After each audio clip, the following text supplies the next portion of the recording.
issue a written statement. So lahat naman po ng gusto ko na po ipaliwanag ay nakasulat na po sa aking statement. In fact, it's just a reiteration of the previous statements by Executive Secretary, by Secretary Mina, karangaman ng DBM, by our Senate President and the President himself. So basically, ang sinasabi naman natin is wala pong problema sa ating 2025 GAA. Legal siya. It is legal. It is fully enforceable. It is valid.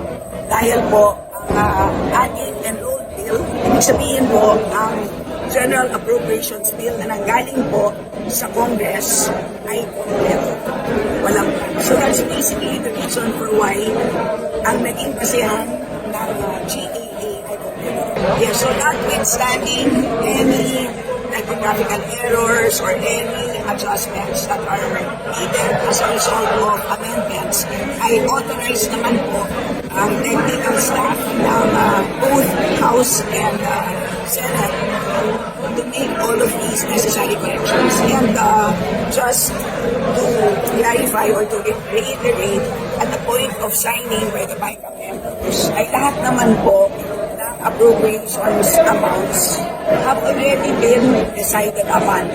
Ibig sabihin, lahat po ng naging corrections ng ating technical staff, lahat po yan ay ministerial na lamang. Ibig sabihin, calculator activity na lang po. So, lahat, wala na po silang discretion dahil lahat po ay decided na po by the BICAM members at the point of signing. There are some na typographical error.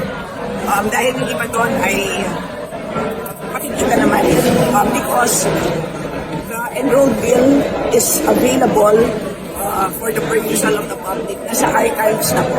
And there is another omnibus provision doon sa BICAM na in case na magkaiba po ang version ng printed at saka ng BICAM report, ang mag-prevail po is the printed. Itong omnibus provision ay lagi pong nandyan. Ito po allowing our technical staff or being given the authority to make necessary corrections. Lagi pong nandyan yan.